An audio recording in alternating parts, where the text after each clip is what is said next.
Kapolri Jenderal Listio Sigit Prabowo menaikkan pangkat satu tingkat untuk 3 anggota Polri yang gugur dalam bertugas di Waikanan, Lampung. Selain itu, Kapolri akan memberikan santunan kepada setiap keluarga korban. Bapak Kapolri memberikan suatu penghargaan yang setinggi-tingginya kepada setiap anggota Polri dan khususnya dengan peristiwa tersebut terhadap 3 personel diberikan kenaikan pangkat luar biasa anumerta, maka terhadap ketiga personel tersebut telah dinaikannya oleh keputusan Kapolri ini menjadi pangkat yang setingkat lebih tinggi. Kapolri Jenderal Listio Sigit Prabowo menaikkan pangkat satu tingkat untuk 3 anggota Polri yang gugur dalam bertugas di Waikanan, Lampung. Ibtu Lusianto, Kapolsek Negara Batin, mendapat kenaikan pangkat satu tingkat menjadi AKP Anumerta Lusianto. Selanjutnya Bribka Petrus Aprianto, Binmas Polsek Negara Batin, mendapat kenaikan pangkat menjadi Aibda Anumerta Petrus Aprianto.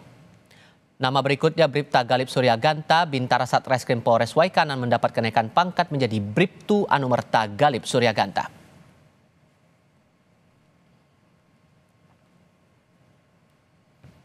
Topik selanjutnya, survei Posko Presisi Polri menyebut 47% masyarakat enggan melapor ke polisi ketika tertimpa masalah. Apa penyebabnya? Putri seorang warga Kota Pekalongan baru-baru ini menjadi korban penipuan penjualan sepeda listrik yang diiklankan di media sosial. Modusnya, pelaku meminta transfer uang muka untuk faktur pengambilan sepeda listrik di salah satu toko di Kabupaten Pemalang. Oleh pemilik toko, Putri disarankan lapor ke Polres Pemalang. Namun petugas jaga menolak dan Putri diharuskan melapor ke Polres Pekalongan Kota. Mengaku takut stres usai merasa laporan aduannya ditolak Polres Pemalang, Putri akhirnya nekat curhat ke personel pemadam kebakaran. Aksi Putri kemudian viral di media sosial. Terima kasih buat Polres Pemalang sama Polres Pekalongan Kota sudah menindaklanjuti kasus kulo. Awalnya kan kulo bingung, udah ada nindaklanjuti, makanya kan kulo curhat mbek damkar. Kulo takutnya kan depresi, bukan kulo depresi, labripun. Makanya kulo kan curhat mawon ten damkar. Alhamdulillah bapak-bapak mriki sudah menindaklanjuti kasus ini. Usai aksi Putri beredar di dunia maya, polisi dari Kota Pekalongan dan Pemalang pun akhirnya datang ke rumah Putri untuk klarifikasi. Kalau dari lokus atau tempat kejadian perkara di tempat kami, wilayah hukum Polres Pekalongan Kota. Tapi karena belum tahunya korban, asumsinya laporan ke Polres Pemalang karena diarahkan dari toko tersebut ya Mbak ya, ke Polres Pemalang. Polres Pemalang sudah menerima laporan dari korban penipuan online atas nama saudari Putri. Karena tempat kejadian perkara, kami sudah berkoordinasi dengan Polres Pekalongan Kota terkait tindak lanjut. Kejadian laporan warga ditolak polisi bukan kali pertama terjadi. Ketua Sekolah Tinggi Ilmu Kepolisian, Lembaga Pendidikan dan Pelatihan Polri, Irjen Dadang Hartanto, menyoroti pentingnya peningkatan profesionalisme di kalangan Polri. Seperti kami kutip dari Kompas.com, Irjen Dadang mengatakan, sebagaimana kita ketahui dari hasil survei oleh Posko Presisi bahwa masyarakat masih banyak enggan untuk melapor kepada Polri, kurang lebih 47,4%. Ini merupakan fenomena yang harus kita tangkap dan pelajari. Menurut pengamat kepolisian Bambang Rukminto, keengganan warga mengadu ke polisi didorong oleh banyak faktor, seperti lamanya proses penyelidikan setelah aduan, hingga jaminan kepastian hukum. Seperti kami kutip dari Kompas.com, Irjen Dadang mengatakan, sebagaimana kita ketahui dari hasil survei oleh Posko Presisi bahwa masyarakat masih banyak enggan untuk melapor kepada Polri, kurang lebih 47,4%. Ini merupakan fenomena yang harus kita tangkap dan pelajari. Menurut pengamat kepolisian Bambang Rukminto, keengganan warga mengadu ke polisi didorong oleh banyak faktor, seperti lamanya proses penyelidikan setelah aduan hingga jaminan kepastian hukum.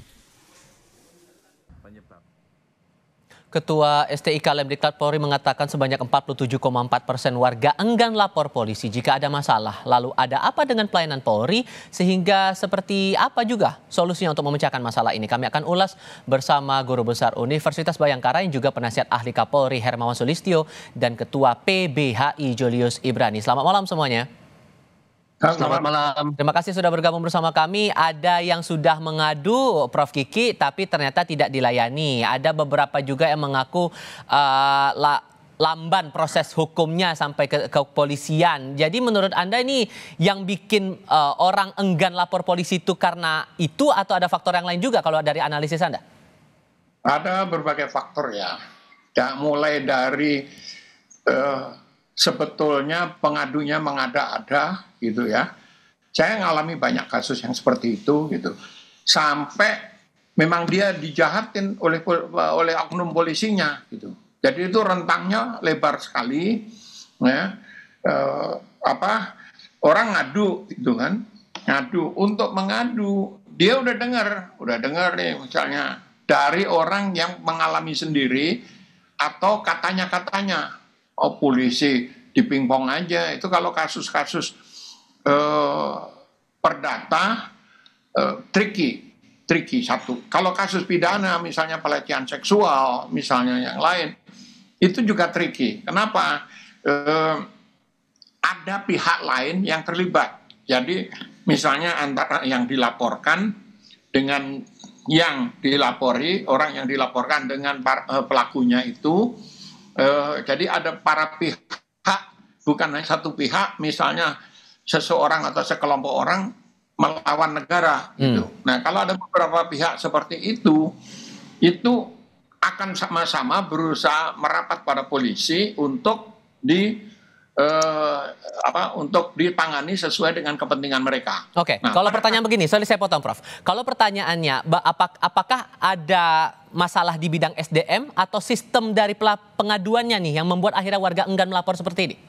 Ya kalau masalah SDM bukan hanya polisi, semua warga kita SDM-nya masih sangat rendah. Nah kalau di polisi itu kan pendidikan untuk bintara bisa sampai diangkat jadi polisi itu kan hanya 7 bulan. 7 bulan setelah lulus SMA. Bervariasi sebetulnya, dulu pernah 1 tahun, pernah agak kurang sedikit, kayak gitu, tergantung keuangan negara untuk pendidikan polisi. Nah, dengan pendidikan segitu ya pasti kurang lah, apalagi kalau masalahnya menyangkut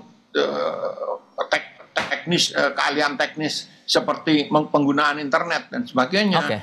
Jadi mereka menghindari. Seringkali anggota itu nggak ngerti ini laporan soal sosmed, hina-menghina misalnya, dia nggak tahu, dia menghindar. Nah, kalau menurut Mas Julius, Anda sependapat dengan pernyataan Prof. Kiki atau ada analisis lain sendiri yang membuat akhirnya warga enggan melapor ke polisi? PBHI punya riset sendiri ya, Mas. Jadi problem durasi itu faktornya banyak, tapi nomor satu durasi. Durasi itu bicara proses yang begitu panjang dan tanpa kepastian, termasuk tanpa ada informasi yang rutin meskipun diatur dalam perkap atau peraturan Kapolri. Surat pemberitahuan perkembangan hasil pemeriksaan laporan itu harus 2 minggu sekali dilaporkan. Tapi soal durasi ini, satu, ini soal jumlah personil ya. Di antara jumlah personil yang menangani, lalu di antara dilawan dengan jumlah laporan yang masuk, itu satu. Yang kedua adalah tadi kapasitas. Dalam konteks laporan polisi berarti dia harus melakukan screening apakah peristiwa ini merupakan peristiwa hukum dan hukum pidana atau bukan. Ada 2 jenjang. Yang artinya selemah-lemahnya iman butuh seorang sarjana hukum yang sudah berpraktik untuk menganalisis itu. Sedangkan tadi Prof. Kiki bilang kebanyakan masih di level bintara yang lulusan SMA. Nah gap ini yang membuat prosesnya panjang, lama, butuh manggil ahli dan segala macam. Yang ketiga tidak dapat kita pungkiri soal anggaran.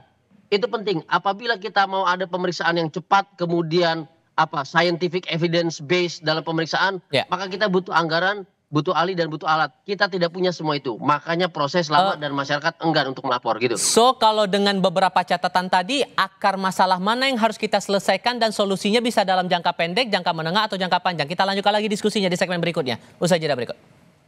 Mas Julius melanjutkan pertanyaan saya sebelumnya, ini sedikit background juga karena tadi siang Mas Bambang Rukminto dari ISE sempat menyarankan bahwa perlu diperbaiki KUHAP-nya juga dengan alasan KUHAP ini perlu diperbaiki agar masyarakat yang melaporkan kasus-kasus kejahatan yang menimpanya juga mendapat jaminan bahwa proses penyelidikan, penyidikan dan peradilan itu berjalan dengan benar. Menurut Anda itu hal yang esensial atau ada hal lain? Iya tentu, KUHAP itu bicara tata cara Mas ya. KUHAP itu bicara tata cara lalu bicara koordinasi dengan penuntut nantinya. Agar nanti hasil penyelidikan-penyidikan itu layak untuk dilakukan penuntutan di persidangan. Sehingga standarnya sama. Nah kalau bicara standarisasi seperti itu, artinya kita harus memastikan kapasitas polisi dan jaksa sama. Itu. Sehingga apa, substansinya bisa langsung aja, nggak perlu diperiksa ulang, nggak perlu dicek ulang dan segala macamnya. Nah itu salah satu instrumen. Tapi yang paling penting instrumen internalnya Polri, saya melihat bahwa yang mendesak itu adalah pendidikan di internal Polri, peningkatan kapasitas anggota, penguatan kapasitas lewat training-training yang spesifik, lalu singkat dan juga padat dan langsung simulatif. Ini yang amat sangat efektif untuk dilakukan dan kita tahu polisi-polisi yang cerdas itu polisi yang sekolah di luar negeri, polisi-polisi yang training di luar negeri dan dalam training itu dia simulasi. Selalu begitu. Jadi kalau KUHAP penting. KUHAP penting. KUHAP itu bicara standarisasi dan cara. Dan yang paling penting adalah dalam KUHAP itu didorong soal apa?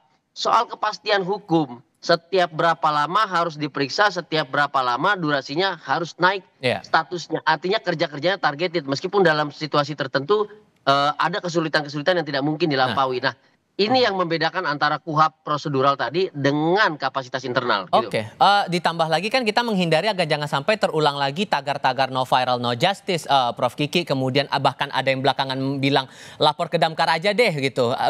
Guyonan-guyonan semacam ini yang muncul di media sosial. Sejauh mana kemudian Polri harus bisa memperbaiki ini semua? Hal krusial apa kira-kira yang perlu dicermati?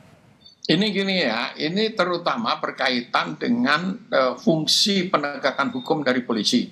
Kalau fungsi pelayanan publik rasanya udah standar lah gitu ya. Nah, pada fungsi penegakan hukum ini yang agak repot karena banyak level brigadir itu pendidikannya hanya pada saat mereka akan menjadi brigadir, bribda gitu. Nah, pendidikannya itu hanya 7 bulan gitu.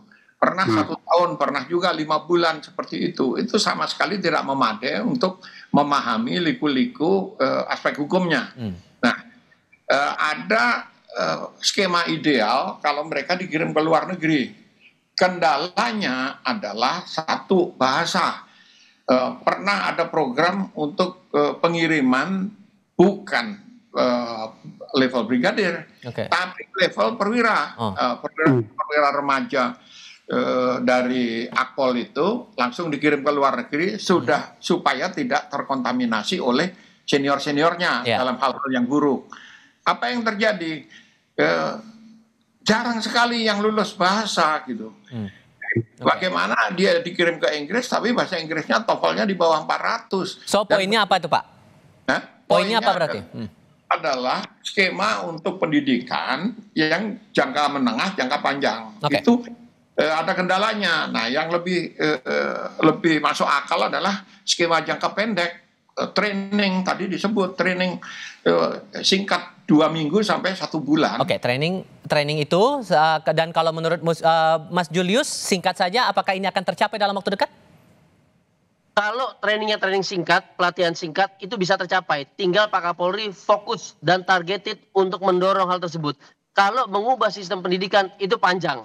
Karena ini bicara sistem yang berkaitan dengan anggaran APBN. Saya pikir Pak Kapolri bisa, karena beberapa kali didorong untuk fokus misalnya tentang cyber, lalu kemudian tentang human trafficking, kejahatan seksual dan segala macam. Itu pernah dilakukan dan kemudian meningkatkan kapasitas dalam waktu yang sangat singkat. Jadi bisa seharusnya. Harusnya bisa karena ini ujung-ujungnya masalah layanan kepada masyarakat. Prof Kiki dan Mas Julius terima kasih banyak sudah berbagi pandangan bersama kami. Selamat malam semuanya. Baik, malam. Terima kasih.